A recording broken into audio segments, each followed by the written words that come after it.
اعوذ باللہ من الشیطان الرجیم، بسم اللہ الرحمن الرحیم۔ السلام علیکم بیٹا، کیسے ہیں؟ ٹھیک؟ امید ہے آپ سب ٹھیک ہوں گے۔ جی آج جو ہمارا لیکچر ہے، جس لیکچر کی میں نے سمری دینی ہے، وہ ہے سیرت طیبہ۔ ٹھیک ہے، حضرت محمد صلی اللہ علیہ وسلم کی حیات طیبہ۔ حیات کہتے ہیں زندگی کو، طیبہ کہتے ہیں پاک کو۔ حضور صلی اللہ علیہ وسلم کی پاک زندگی کے بارے میں پڑھیں گے کہ انہوں نے اپنی زندگی کیسے گزاری۔ قبل البعثت یعنی نبوت سے پہلے انہوں نے اپنی زندگی کیسے گزاری۔ اس سے پہلے ہم نے حضور صلی اللہ علیہ وسلم کے بچپن کی پیدائش کے بارے میں پڑھا تھا۔ آج ہمارا ٹاپک ہے وہ ہیں سفر شام۔ سفر شام، سفر جو ہیں، سفر شام، شام ملک کا نام ہے۔ سفر شام ملک شام کا سفر۔ جب آپ صلی اللہ علیہ وسلم 12 سال کے ہوئے، 12 ایئرس کے جب آپ ہوئے 12 سال کے، تو حضرت ابو طالب، آپ صلی اللہ علیہ وسلم کے چچا کا نام ہے حضرت ابو طالب، تو حضرت ابو طالب آپ صلی اللہ علیہ وسلم کو اپنے ساتھ تجارتی قافلے میں شام لے گئے۔ تجارتی قافلے میں شام لے گئے۔ راستے میں مسیحی عالم،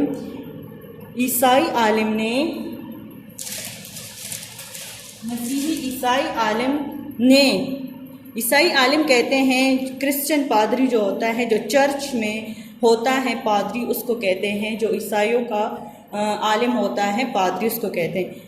عیسائی عالم نے ابو طالب کو آپ صلی اللہ علیہ وسلم میں موجود نبوت کی نشانیاں بتائیں اور اس سے پہلے انہوں نے آپ سے پوچھا کہ یہ کون ہے، تو حضرت ابو طالب نے کہا کہ یہ میرا بیٹا ہے۔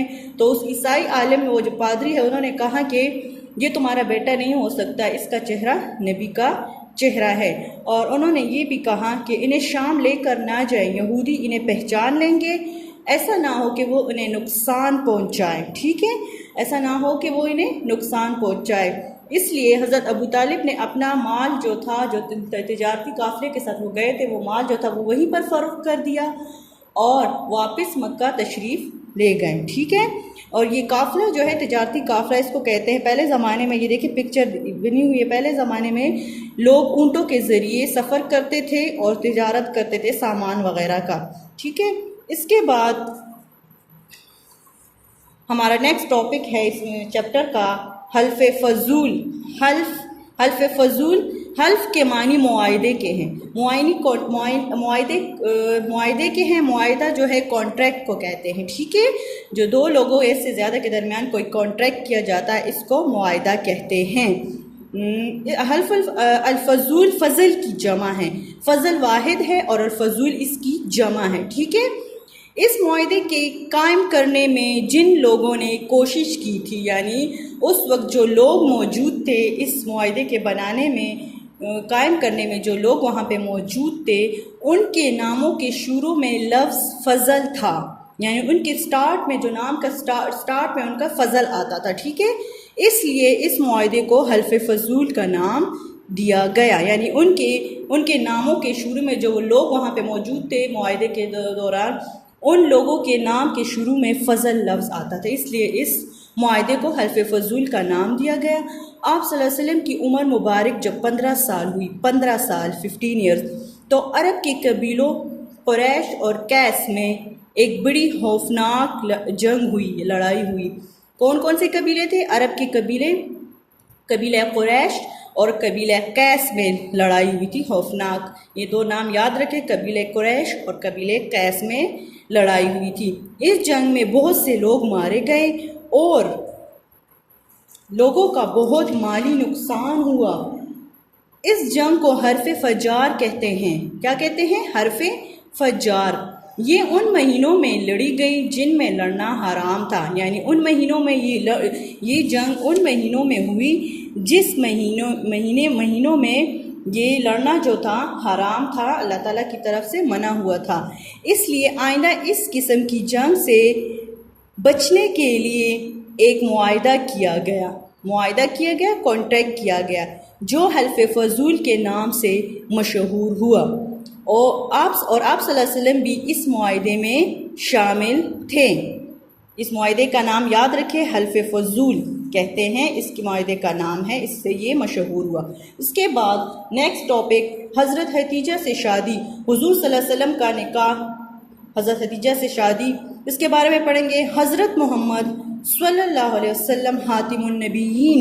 حاتم النبیین کا مطلب ہے کہ حضرت محمد صلی اللہ علیہ وسلم نے باقی جتنے پیغمبر آئے تھے اللہ تعالیٰ کی طرف سے ان پر مہر لگا دی، ان کا خاتمہ ہو گیا۔ آپ ہی اللہ تعالیٰ کے آخری نبی ہیں اور آپ کے بعد کوئی بھی نبی نہیں آئے گا۔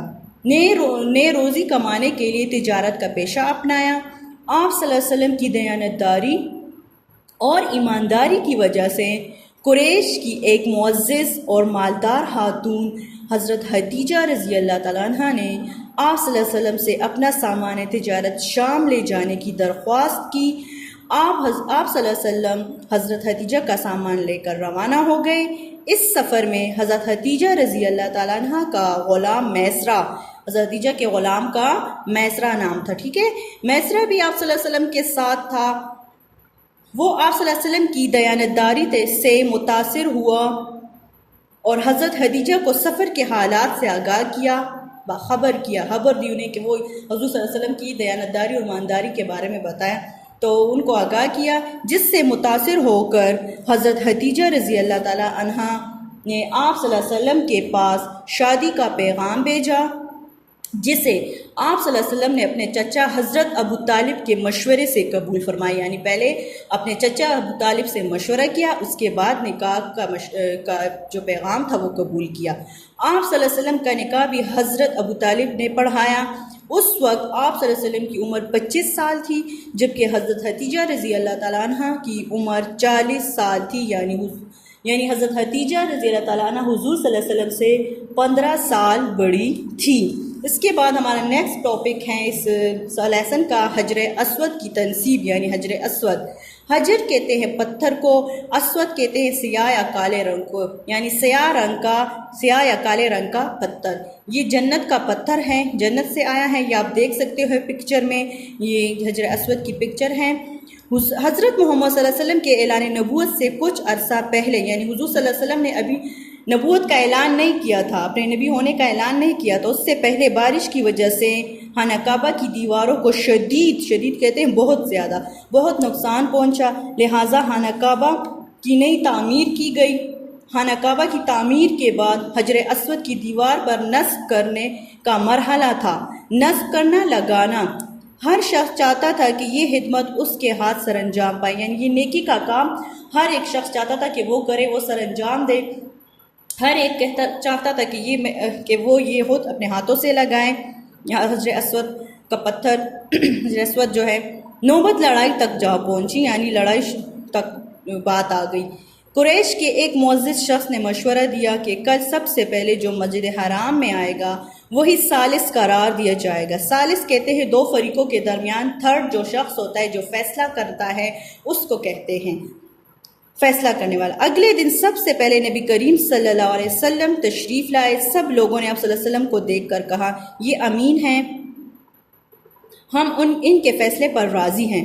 آپ صلی اللہ علیہ وسلم نے اپنی چادر بچھا کر حجر اسود کو اس میں رکھا اور سب سرداروں سے فرمایا کہ چادر کے کنارے تھام لے مینس پکڑ لے اور اوپر کو اٹھا لے۔ جب چادر مقررہ جگہ کے برابر پہنچ گئی تو آپ صلی اللہ علیہ وسلم نے خود حجر اسود کو اٹھا کر نصب فرمایا، نصب مین لگا دیا اپنی جگہ پر۔ اس طرح ایک بڑی لڑائی کا خطرہ آپ صلی اللہ علیہ وسلم کی بہترین حکمت عملی سے ٹل گیا، یعنی ایک بڑی لڑائی ہوتے ہوتے رک گئی، یا آپ نے لوگوں کو ایک بڑی لڑائی سے بچا لیا۔ یہ ہمارا آج کا لیکچر تھا اور یہ سمری تھی۔ امید ہے آپ کو یہ سمری سمجھ میں آ گئی ہوگی۔ نیکسٹ لیکچر میں ہم دوبارہ ملیں گے، تب تک کے لیے اللہ حافظ۔